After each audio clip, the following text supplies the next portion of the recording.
What's it like owning a Mazda Axela diesel here in Kenya in 2025? I'll tell you guys about it as we go through my 10,000 kilometer journey or experience with this car so far. This video is going out in September 2025. I've had this car since March of 2025 and I've just clocked 10,000 km. I bought the car in Mombasa through a dealer friend of mine who linked me up with now the place where I bought the car. And so far it's been quite a journey. So let me just tell you guys about it, and we start from day one. When I got the car, I misjudged the length of the car and I ended up damaging the lower left bumper. Let me just show you guys. So this is where I hit the bumper. This thing was damaged, and as you can see it was repaired, but honestly the shop that did this job, they didn't do a good job, and down the line I'll just have to redo this whole bumper. If you look at it, even in terms of the painting, you can see there's a difference between this color and the body color, so we'll just have to do it in the future, but this one works for now. Now for the daily life with this car, I commute an average 70 kilometers per day to and from work. I live in Great Wall Gardens in the River. I work in Upper Hill, and so far this car has been giving me roughly 17 kilometers per liter. Let me just show you guys. I have been conducting an experiment where I was waiting for the car to go 500 kilometers so that I can see the average fuel consumption. Currently it's at 17.2. And if I check on the mileage we've done so far, this is the overall 62,000, and I got the car when it was at 52,000. And for the trip, you see it's 489 kilometers. So after 489 kilometers, so far it's 17.2, which, to be honest, for a 2.2 liter diesel, I really cannot complain. It's been working quite well. And yeah, I'm happy with that. The other thing that I'd like to mention is I plan my route very much just to avoid the hustle and bustle of Nairobi. In the morning I leave quite early so that I can also get home early. That way I'm able to avoid the rush hours, and it's something that I'd recommend you do. Now let's talk engine modes. So far there's no engine mode I've done. The only thing I did was have the plastic junction pipe replaced. That was more for peace of mind rather than anything, because you know if that thing fails and you are on a long journey, chances are the car will overheat, a gasket will be gone, and that's an expensive engine repair, which I wanted to preempt. DPF, it's something that I'm thinking about. I'm not too sure, but for now I haven't done anything. I did have the engine washed. It wasn't this clean when I got the car, so I did go for a steam clean, and I'd say at least it looks quite good. But in terms of reliability, I've not had any issues. Initially when I got the car, they had to replace the battery because the one that was in the car wasn't able to start the car, but it's the place I bought it that replaced it, so I didn't have to incur any additional fee. And this battery, after a while, when I used it for around a month, that's when it was quite good, but initially it was giving me a bit of issues. I think it just needed to charge up, but so far so good. I also needed to have the iActive module also repaired. I think when I hit the bumper, something was also damaged because that unit is right behind the bumper. So there was a wire that was cut. So it was just as simple as retying that wire, and the car was good, because at that point the start-stop functionality was not working. But after that was fixed, it was okay. The AC also, it failed. I had to have that compressor repaired, and I think I'll have to have it rechecked because unfortunately the AC seems to be acting up a bit. But other than that, no other issues with the engine, and yeah, the car has been purring quite softly.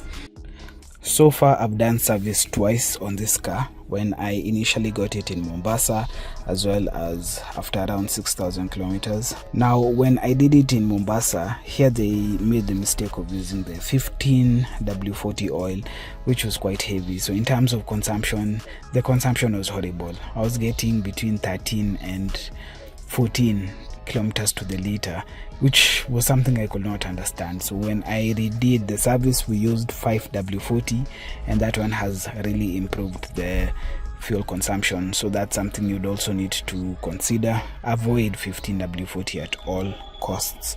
Other than that, I've only changed the filters, the cabin filter, the air filter, and the oil. Just the standard service. I haven't done any major service. The tires were also rotated and the brakes were checked, and this service was done at Gary Lot.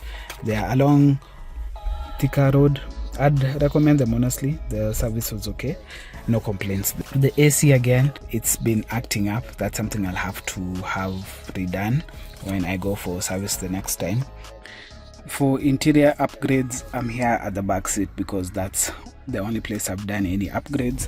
I installed this under seat subwoofer just to beef up the music experience, given that this car did not come with any enhanced sound system. So far it's been working quite well, I can't complain. And I also upgraded this interior lights and put LED lights because the current ones are quite dim. This is how the default one looks like. This is how the enhanced one looks like. So I'll also buy bulbs for here as well as the boot, and that will just go a long way in making this car brighter, because one complaint I've had about this car is how dark it tends to get inside here, especially at night. Mazda did not do a good job with the ambient lighting of this car. It's quite horrible. Let's talk about the driving experience. So far this car has been quite exciting to drive. I was upgrading from a VW Golf, a 2014 VW Golf, and in terms of torque, this diesel engine really does not disappoint. I'd say there's only one car that really shocked me, because at that time I was accelerating and that car was next to me, and it was just electric cars. I'm telling you, those cars, the way they pick up, it's just insane. But other than that, for most other cars on the highway, it's been me who's just flying and passing them, aside from the now Golf R's, which there's no way I'm racing them in this car. But for this other normal cars, it's been good so far.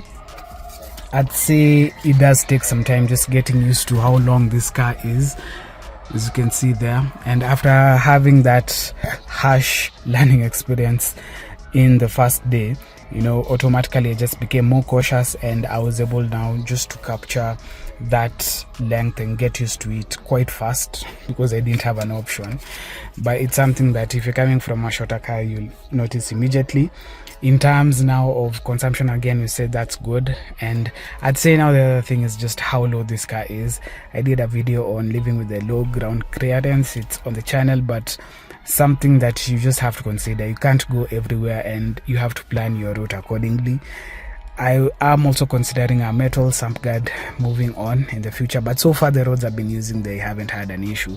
It's just that sometimes when you want to explore, that can be a bit of a challenge, especially for rough roads here in Kenya. I haven't installed any spacers or changed anything with the suspension. The clearance has been sufficient enough for me, but for somebody else, that's something you really need to consider. How would I summarize my 10,000 kilometer journey so far with this car?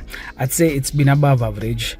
This car is quite enjoyable to drive. I haven't had any issues other than the first day issue. The service went okay. Sometimes I do get some glitching lights on the dashboard, but thankfully this is not a German car. You don't have to connect it to a computer just for scanning and all that. Typically it's just a sensor that collects water, especially at dusk, and once I get to the office after it dries up, those lights tend to disappear. So I've never had any major engine warning light. The plans moving forward, I do plan to change all the light bulbs just to make the lighting better here in the interior. It's normal service, nothing crazy. Maybe have the brake calipers painted as I'm redoing the bumper.